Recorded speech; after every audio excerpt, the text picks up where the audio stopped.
Sometimes the biggest mistakes aren't made by beginners, they're made by powerful companies and confident people who think they already understand the future. These deals didn't fail because the people were stupid, they failed because they were short-sighted. Let's look at the worst business deals in history. Atari loses the Nintendo deal. On June 1st, 1983, Atari met with Nintendo to finish a deal. Atari was still the giant of gaming, making over $1 billion a year. Nintendo was rising fast, but needed help entering the US. The plan was simple. Atari would distribute Nintendo's console, both sides would share the win. The deal was almost done. Then came a fight over Donkey Kong. Atari believed Nintendo had licensed the game twice. Nintendo said the contract allowed it. Confusion turned into anger. Anger turned into silence. The deal collapsed. Soon after, the video game market crashed. Atari fell hard. Nintendo waited, then launched the NES alone in 1985. It sold over 60 million units worldwide. Atari almost owned the future of gaming. Instead, it watched players press start on someone else's console. Yahoo buys Broadcast.com. On April 1st, 1999, Yahoo announced it was buying Broadcast.com for $5.7 billion. The dot-com boom was roaring. Yahoo wanted to be the future of online video.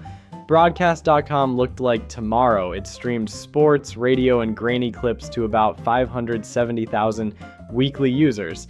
But the internet wasn't ready. Most people used dial-up. Videos crawled, screens froze, bandwidth bills ballooned like a leaking air mattress. Content partners wanted more money.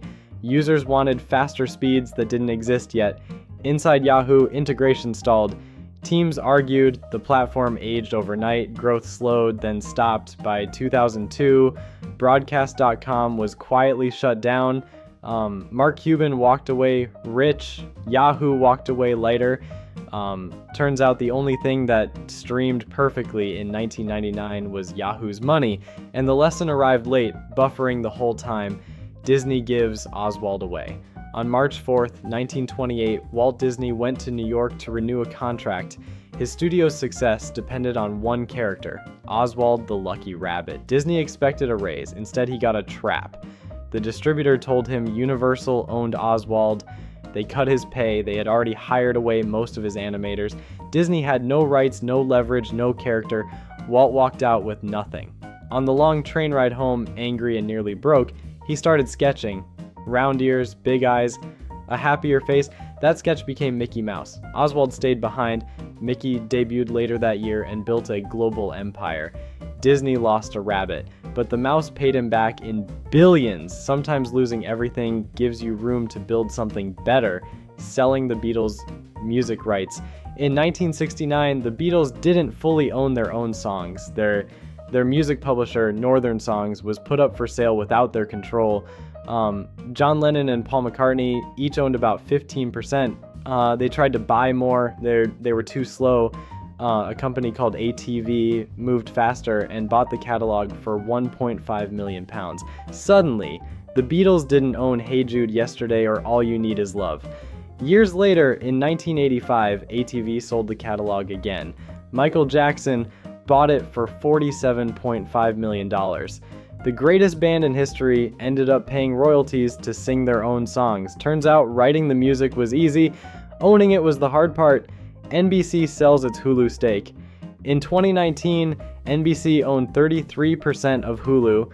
Disney wanted control. NBC agreed to step back and sell later at a fixed minimum price. It seemed safe. Hulu felt like a side project. Then streaming exploded. Hulu subscribers grew, ads poured in. Streaming libraries became Hollywood's new gold. Disney moved fast and invested heavily. NBC did the opposite. It launched Peacock and pulled shows off Hulu, shrinking the very platform it still partly owned. In 2023, Disney bought NBC's stake for $8.6 billion. NBC got a check, Disney got the future. NBC thought it was cashing out early. Instead, it helped pay for Disney's streaming crown. Xerox ignores the personal computer. In 1979, Xerox had already built the future. Inside its research lab were a mouse, a graphical screen, and a computer regular people could use. It was revolutionary. Executives barely noticed. Xerox made money from copiers. computers felt risky, so they invited a young Steve Jobs to visit and didn't worry much about what he saw. Jobs saw everything. He took the ideas to Apple. Microsoft followed. Personal computers exploded. Xerox tried to catch up later, spending millions on machines nobody wanted. The company that invented the window never looked through it, but watched everyone else climb through it. Like, every one of these deals made sense at the time. That's the scary part. The worst mistakes aren't obvious, they feel reasonable, until the future arrives, and it never asks permission. Fox gives Star Wars rights away. In 1976, 20th Century Fox was nervous. A young director named George Lucas was making a weird space movie about lasers, robots, and something called the Force. Fox didn't think toys mattered. They didn't think sequels mattered.